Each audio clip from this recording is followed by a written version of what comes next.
खुशियाँ। आज श्रीमद् देवी भागवत महापुराण के द्वितीय दिवस का शुभारंभ करने से पहले आइए ना श्री माँ को प्रणाम करें कि हे मेरी मैया, हे जगत जननी, हे माँ जगदम्बा, तेरे चरणों में सर रख करके मैं प्रणाम करता हूँ। अक्सर लोग देवी देवता के सामने जाकर आंखें बंद कर लेते हैं। ये कथा में मैं बताऊंगा कि ये उचित नहीं है। जब देवी देवता के सामने कभी भी जाइए, चाहे वो घर की मूर्ति हो, चाहे कोई दर्शन करने आप गए हों, तो जब उस मूर्ति के सामने जाने का सौभाग्य प्राप्त हो या उस तस्वीर के सामने, तो आंखें मत बंद करिए, बल्कि जी भर के उनको देखिए। ठाकुर रामकृष्ण परमहंस ने कहा था कि काली मंदिर में लोगों को उन्होंने समझाया था कि दर्शन कैसे करना चाहिए। दर्शन भगवान के सामने जब जाइए तो उनको सर से निहारना शुरू करिए, यानी ऊपर से लेकर पैर के नाखून तक, है ना। बस ये प्रक्रिया थोड़ी जल्दी होनी चाहिए क्योंकि मंदिर में बड़ी भीड़ होती है, सबको मौका मिलना चाहिए, ये बात हमेशा सबको ध्यान रखना चाहिए। लेकिन जो भी 1 मिनट, बड़े मंदिरों में बड़ी भीड़ होती है, 1 मिनट या आधा मिनट जो आपको समय भगवान के सामने मिल जाए, जी भर के देख लीजिए। और जैसे किसी भी मंदिर में अगर आप दर्शन करने गए हों तो भगवान पर ध्यान लगाइए। आपस में बात के लिए पूरी जिंदगी पड़ी है, ठीक है महाराज।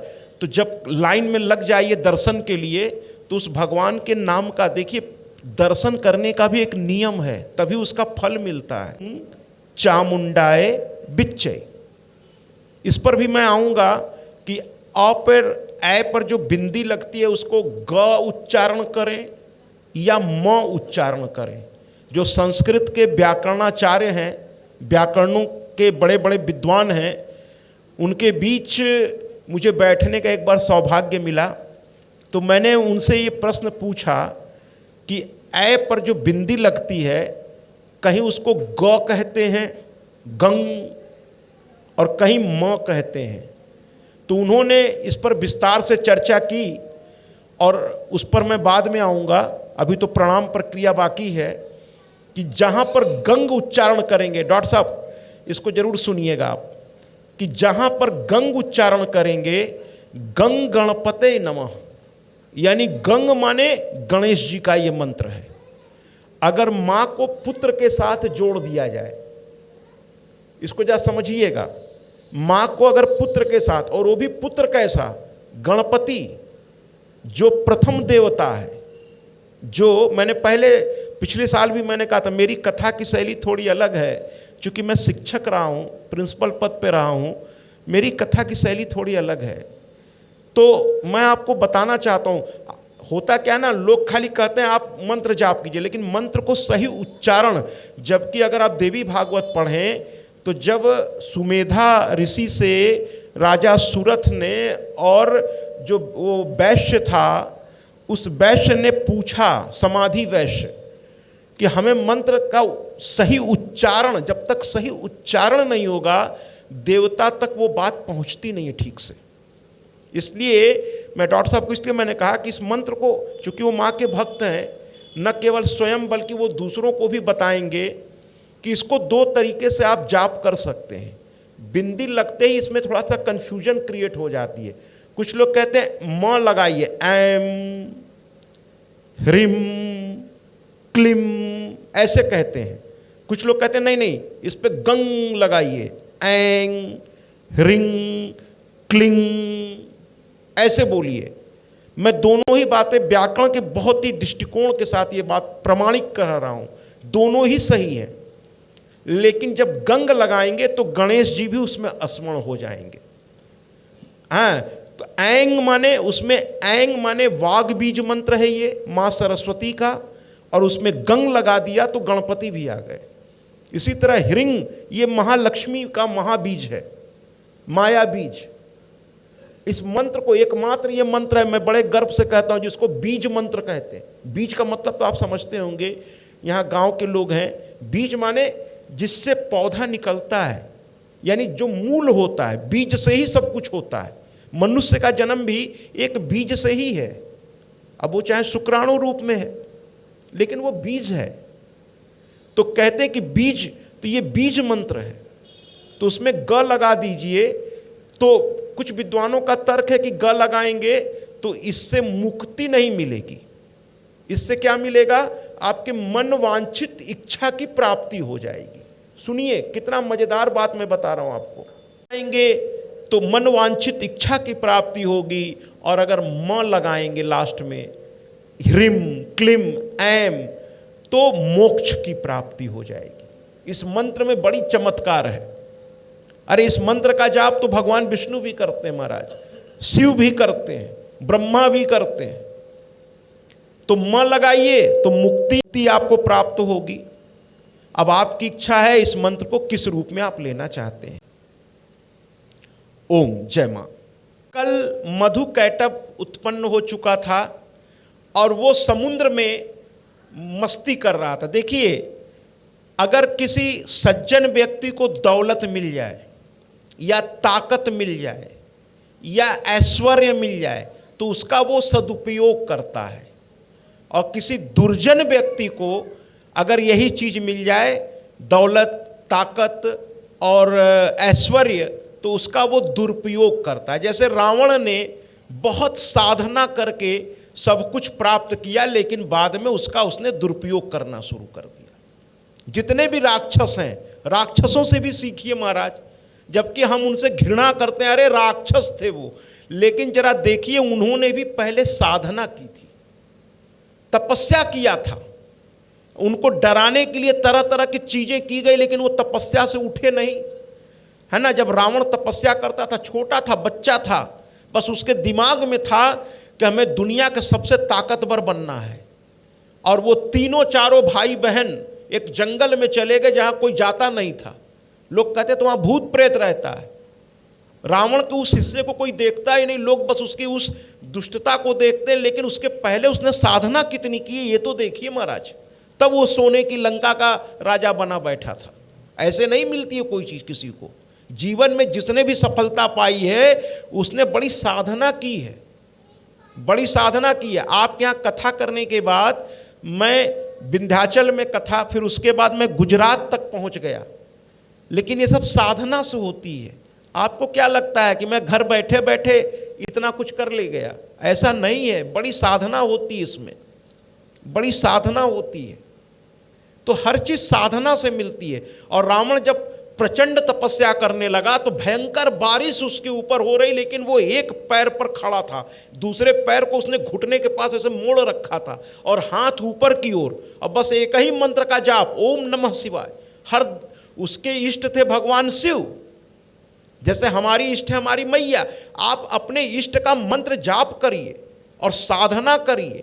भगवान भी जरा देखता है कि आप उसे कितना प्यार करते हैं, तो फिर वो आपके प्रति और उसके मन में इच्छा बढ़ जाती है। अब वो लगातार फिर उस पर अग्नि वर्षा की गई महाराज, लेकिन फिर भी नहीं हिला। बारिश हुई, नहीं हिला, अग्नि वर्षा हुई, नहीं हिला, बर्फबारी उसके ऊपर होने लगी महाराज, हिम वर्षा होने लगी, नहीं हिला, नहीं हिला। सारे जो हो सकता था सब उसके साथ हुआ, फिर भी नहीं हिला। यहां तक कि उसके शरीर सूख गया, क्योंकि न तो अन्न ले रहा था, न जल ले रहा था, न कुछ ले रहा था। बस पंचाक्षर मंत्र, उसके इष्ट शिव थे, ओम नमः शिवाय। उसके इस हिस्से को आज तक लोग क्यों नहीं बताते हैं लोगों को कि रावण के इस हिस्से को भी देखिए महाराज, रावण के इस हिस्से को भी देखिए कि ऐसे साधना के बाद उसने प्राप्त किया है। हर इंसान से मैं यही कहता हूं कि आप अपने हिस्से का काम पहले करिए, उसके बाद कहिए कि दूसरे ने किया कि नहीं किया। आपने अपने हिस्से का काम किया कि नहीं, पहले ये बताइए। दूसरे की शिकायत करने से पहले आपसे मैं ये पूछता हूं, आपने अपने हिस्से का काम किया कि नहीं। अगर वो गलत है, गलत है, ठीक, बहुत अच्छी बात। आपने सही कदम, उस गलत को सही करने के लिए क्या अपनी तरफ से आपने कदम उठाया, ये हमको बताइए। भाई वो गलत है, बहुत अच्छी बात है, लेकिन आप सही है ना। आपने कौन कौन से सही कदम उठाए उस गलत को सही करने के लिए। तो इसलिए क्या कहते हैं, हमारे हर चीज को पहलू को है। फिलहाल हम कथा में प्रवेश करते हैं कि मधु कैटब जो है मार कहते हैं दुष्ट आदमी, अब उसको ताकत इतनी मिली थी, उसकी ताकत जिसको कहते हैं ना ताकत फट रही थी, वो कहे मैं क्या करूं, मैं क्या करूं, आपस में एक दूसरे से कह रहे हैं। और कहते क्या है, ए भैया, मधु कहता है कैटअप से। और देखिए डॉक्टर साहब की भाषा धीरे धीरे मुझे भी अब आने लगी, कुछ दिन और साथ रहा तो शायद डॉक्टर साहब इस टाइप में बात करने लगूंगा। अभी मेरे मुंह से निकल गया ए भैया, तो एकदम डॉक्टर साहब इसी तरह बोलते हैं। तो इसी तरह गुजरात में एक बार मैं जो हल्का सा गुजराती टोन में मैं हिंदी बोल गया तो मैं हंसने लगा। तो लोगों ने कहा क्यों? हमने कहा अगर आपकी टोन में मैं बोलूँगा तो मुझे उत्तर प्रदेश में भी कथाएं करनी है, वहाँ के लोग कहेंगे ये कैसे बोल रहे हैं, क्योंकि गुजरातियों की हिंदी थोड़ी अलग टाइप की होती है। तो हमने कहा नहीं, मुझे अपनी भाषा स्थिर रखनी होगी क्योंकि मुझे हर प्रदेश में जाना है। तो कुल मिलाकर के उसने कहा ए भाई सुनो, ये बताओ, देखिए राक्षस इतना सोचते हैं और हम इंसान होकर नहीं सोचते महाराज।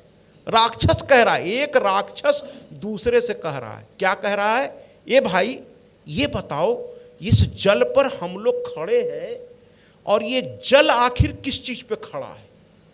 भाई जल भी तो किसी आधार पे होगा ना। जैसे कटोरी में पानी आप भरेंगे ना, अगर कटोरी, गिलास, लोटा, थरिया जो भी है उसी में पानी भरेंगे ना महाराज। लेकिन हवा में तो पानी नहीं भर सकते ना आप। पानी को अगर डालेंगे तो उसको कोई आधार तो चाहिए जिस पर वो जाकर रुके। जहां समझने की कोशिश करिए, नहीं कुछ तो जमीन चाहिए जहां पानी रुके, तभी तो पानी दिखाई देगा। और अगर कोई आधार नहीं है, कहीं से आप जल खोल भी दे तो वो जाएगा, दिखेगा कैसे, कहां टिकेगा, कहां टिकेगा?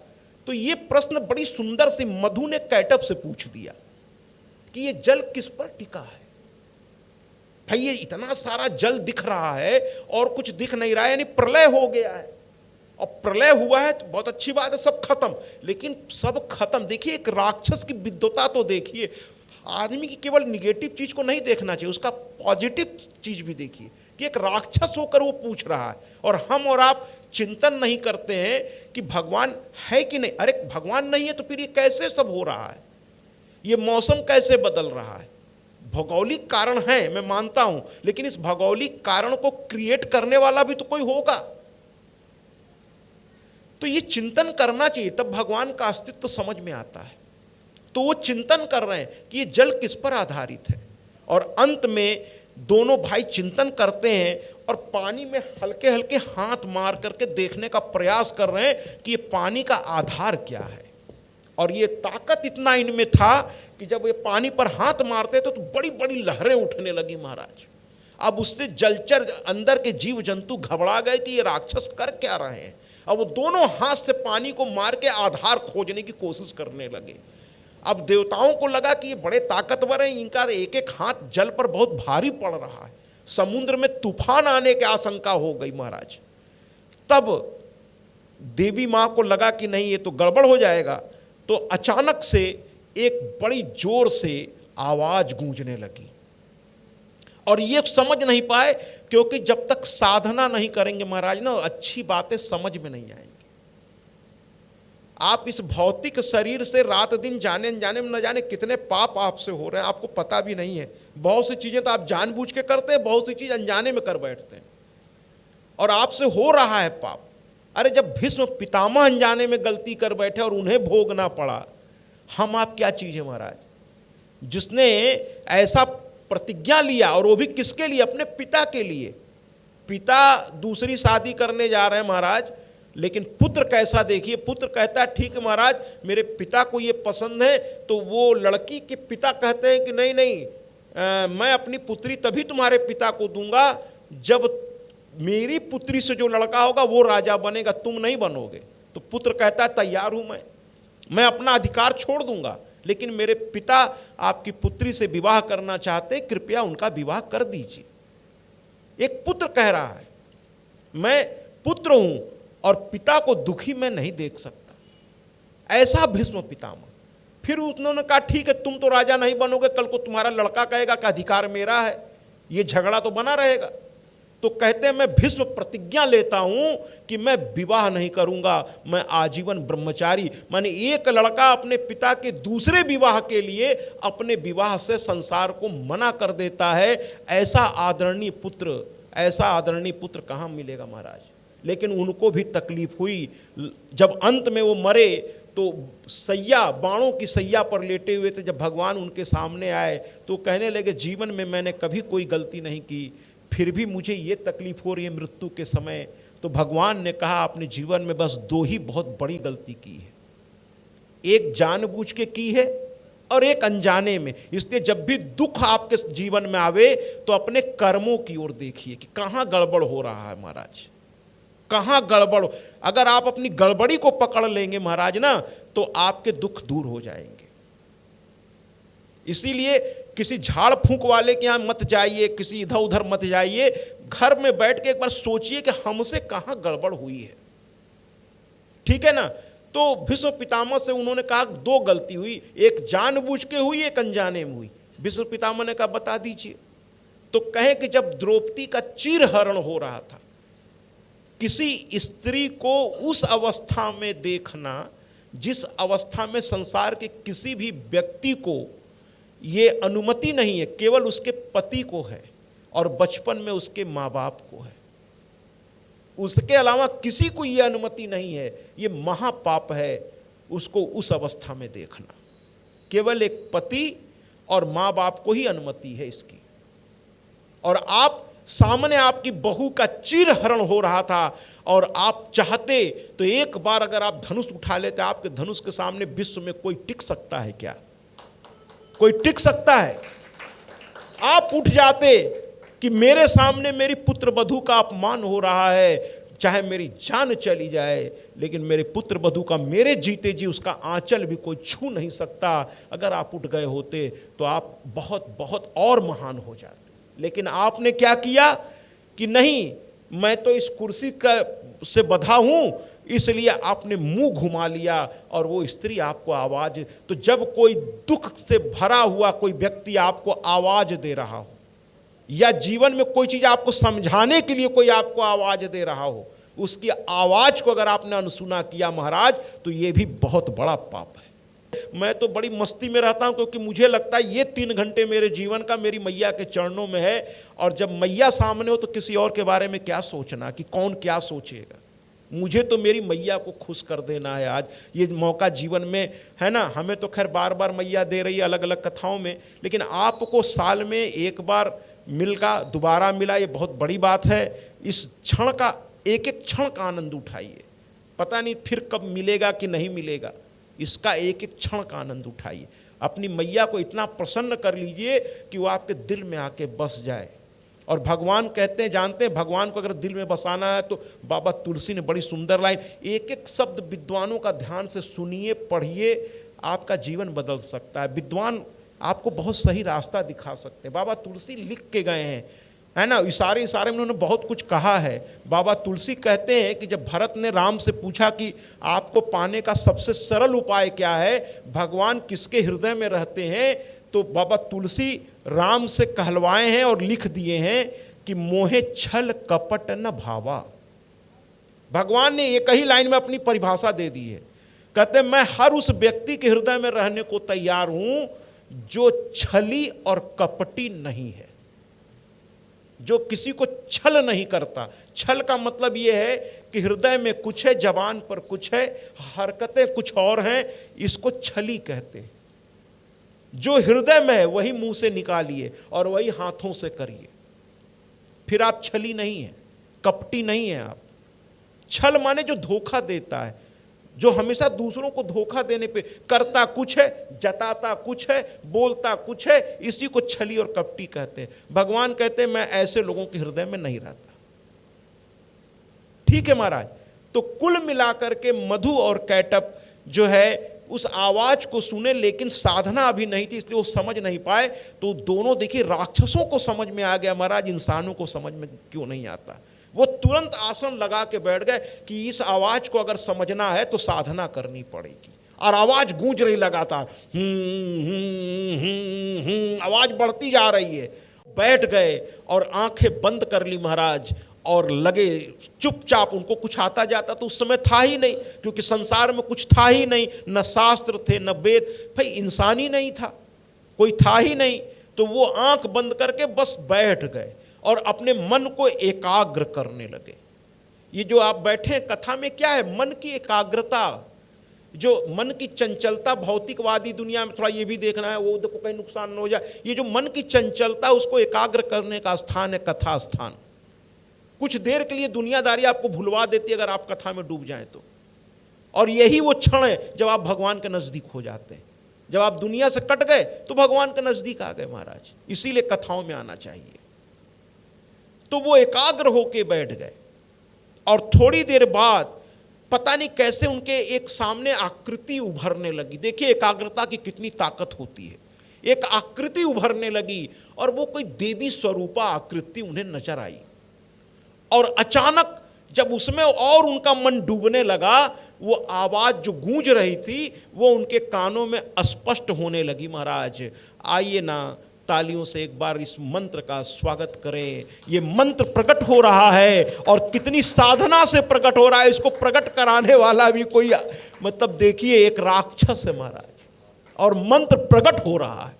मुझे कहता हूं तो मुझे आश्चर्य होता है कि साधना मैया भेदभाव हमारी नहीं करती।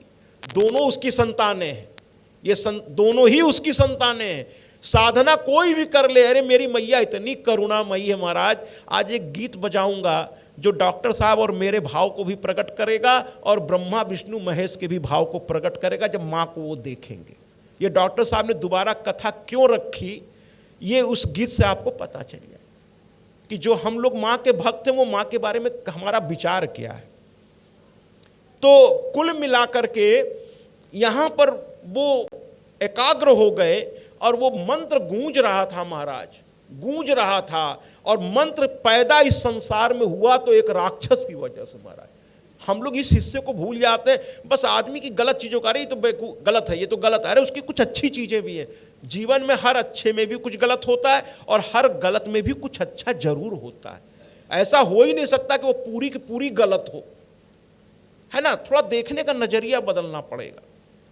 और वो बैठे और धीरे धीरे वो मंत्र स्पष्ट हुआ और तालियों से स्वागत करिए।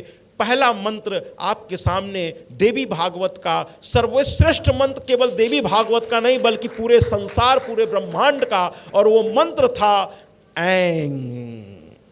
बाग बीज मंत्र एक राक्षसों के द्वारा प्रकट हो गया। महाराज साधना में इतनी ताकत होती है, तालियों से स्वागत कर दी। हम तो मधु कैटक को इस निगाह से भी देखना चाहते हैं। डॉक्टर साहब ने कहा था कि अब की बार की कथा कुछ नई, तो हमने कहा चिंता मत करिए महाराज, ये सागर है, ये सागर है। आप दूसरी नहीं, आप 9, इसमें 9 श्रृंखला ऐसे 3, 5, 7, 9, हम के जितनी बार भी आपको बुलाएंगे, मैं नहीं, ये कथा ही ऐसी है कि ये कुछ नया ही निकल के आएगी। जब मैं शिक्षक था, मैं इंटर में इंग्लिश लिटरेचर के साथ साथ ग्रामर पोर्शन भी मेरे पास था। तो पहले मैं सोचा करता था कि वही टेंस, वही ट्रांसलेशन, वही नरेशन, वही वॉइस एक्टिव पैसिव, वही डायरेक्ट इनडायरेक्ट, हैं, वही क्या कहते हैं, सारी प्रक्रियाएं वही हैं। तो मैं नयापन कहाँ से लाऊंगा? मुझे लगता था कि एक समय के बाद शिक्षक में कहीं मैं बोर ना हो जाऊं, वही चीज़ बार बार पढ़ा रहा हूं, वही चीज़। लेकिन मुझे विश्वास होता है जब जब उस ग्रामर की किताब को मैं खोला करता था, चाहे वो नेस्फील्ड की हो, चाहे रेन की ग्रामर हो, चाहे वो ग्रामर कंपोजिशन हो, है ना, वर्मा जी की, या जिसकी भी बहुत सारे नाम हैं। तो जब मैं किताबों का गर्मी की छुट्टियों में अध्ययन करता था कि अगले वर्ष में कुछ नया लाना है, तो मुझे उस किताब में जितनी बार मैं डुबकी लगाता था, मुझे हमेशा कुछ नया चीज़ मिल जाती थी महाराज। ये सागर है, एक बार में सारी मोती निकलता भी नहीं है, हर डुबकी में नई मोती ही हाथ लगेगी। तो निश्चिंत रहिए, कथा भले दोबारा है लेकिन बहुत सी चीज़ें नई रूप में आपके सामने आएंगी, जैसे आपको लगेगा पहली बार, और आनंद आएगा। जैसे नर्सरी से जब आप वन में जाते हैं तो वन का आनंद नर्सरी से बेहतर होता है। तो पहली कथा आपकी नर्सरी थी, ये दूसरी कथा आपके लिए कक्षा 1 है, कक्षा 1 है। इसमें आपका स्तर और ऊपर जाएगा। फिर ये कक्षाओं का स्तर ऊपर जाने का मतलब ज्ञान का स्तर ऊपर जाता है। अब आप क्लास 9th में, क्लास 10th में, ये जो कैटेगरीज है ये आपके ज्ञान की कैटेगरीज है।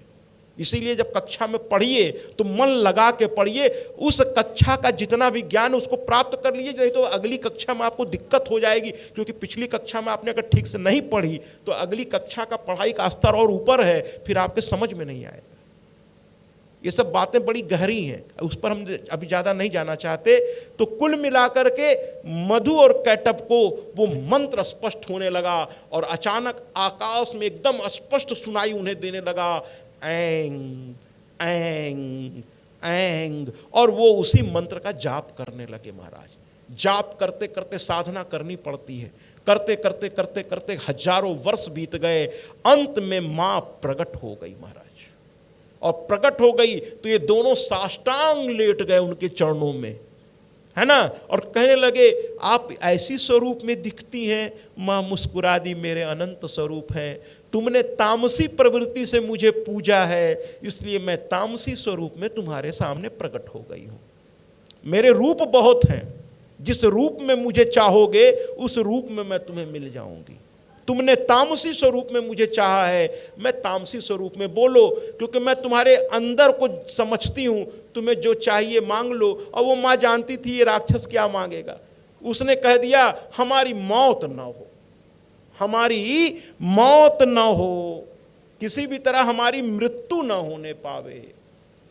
तो मां हंसने लगी कि ये सब राक्षस भी क्या है, ये तो वही बात है, इतनी तपस्या करने के बाद भगवान सामने भी आया तो ये सब मांगते क्या थे, बड़ी उलझन हमको होती है। इसी भौतिक शरीर में वो रहने की इच्छा रखते थे। अरे ये भौतिक शरीर है क्या महाराज, हैं, बड़े ही थोड़ा कठोर शब्दों का मैं इस्तेमाल करूंगा जिससे आपको इस शरीर से समझ में आ जाए। ये शरीर जो है जानते हैं महाराज, ठाकुर रामकृष्ण परमहंस कहते थे ये शरीर जानते हैं क्या है, ये मल मूत्र का एक थैला है और कुछ नहीं।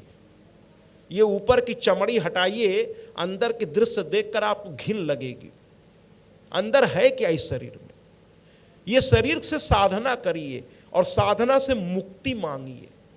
मां से कहिए कि मां अगर कुछ देना ही है ना तो तुम अपने आप को मुझे दे दो, बाकी ये भौतिकवादी चीजें लेकर करूंगा क्या, है ना। मांग देना है तो अपने आप को दे दो, और नहीं तो जाओ मां फिर मैं और साधना करूंगा।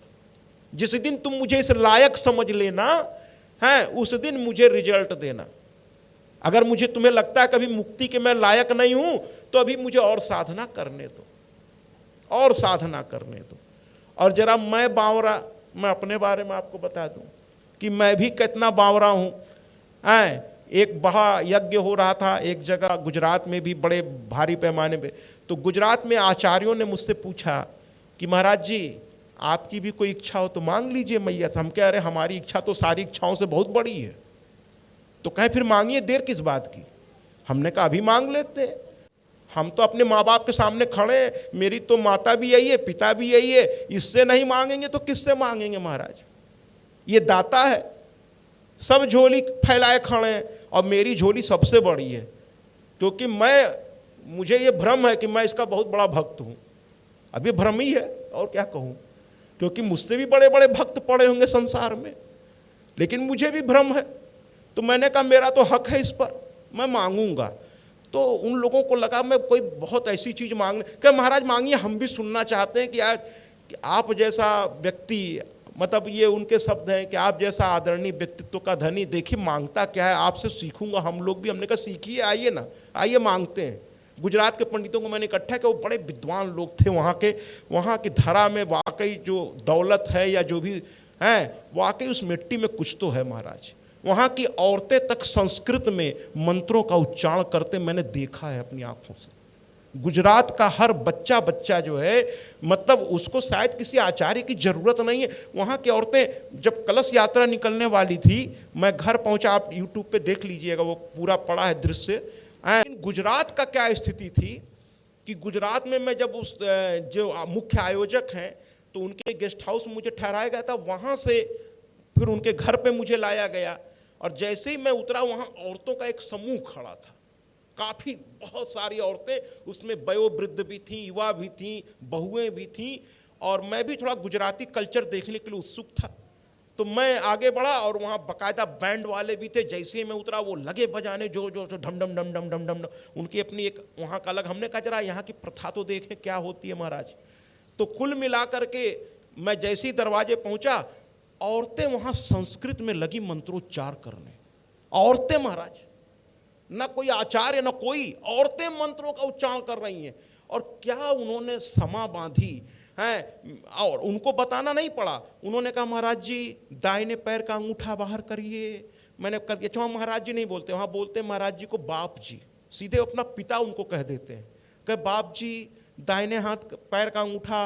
और मैं आश्चर्य से मैंने कहा देखिए ये माताएं जो जो कहेंगी मैं करूँगा। फिर उन्होंने बकायदा, उनको कुछ भी बताने की आवश्यकता नहीं थी महाराज, वो सब विधि जानती थी हैं। और करने के बाद विधिवत पोथी को लिया और वहीं गरबा शुरू कर दिया उन्होंने। वहां गरबा होता है हमारा, और गरबा माने माँ की भक्ति का एक तरीका है। वहां बच्चा बच्चा जानता है गरबा कैसे करना है। वो गरबा करना शुरू कर दी, और उसके बाद बड़े विधि विधान के साथ घर में पोथी की पूजा हुई। तो आचार्य जो थे गेस्ट हाउस में जहां कथा होनी थी, वहां वो पूजा में व्यस्त थे। तो मैंने कहा अरे आचार्य को तो बुलाइए, यहाँ पोथी पूजन कौन कराएगा। तो वो औरतें कहती है महाराज जी आचार्य जी वहाँ कर रहे हैं, हम लोग करेंगे। हम कहे माता आप कर लेंगी? कहे हाँ हम लोग करेंगे ना पोथी पूजन। क्या मंत्रों का उच्चारण महाराज, आप देखिए ना यूट्यूब में पड़ा हुआ है सब कुछ। क्या मंत्रों का उच्चारण कि यूट्यूब पे सत्याजी महाराज केवल डिसा गुजरात कर दीजिए, आपको ये सब दृश्य दिखेगा उसमें। और उसके बाद पोथी की विधिवत, और मेरी पोथी को भी कहते ले आइएगा, फिर उसकी भी पूजन, और उसके बाद उसको सर पे रखा उन लोगों ने। और वो गरबा में एक बीच में कन्या, उसके सर पर पोथी, और उसको चारों ओर से घेर करके औरतें क्या गरबा करना उन्होंने शुरू किया महाराज, है ना। पूरे रास्ते लोग देख रहे थे, क्या दिव्य और भव्य कलश यात्रा, क्या डूब करके। कुल मिलाकर के यहां पर ऐंग हुआ और मां प्रसन्न हो गई। इन्होंने चरणों को प्रणाम किया, मां से कहा मां मुझे वरदान। मां ने कहा मांग लो, मैं आई हूं तो बिना कुछ दिए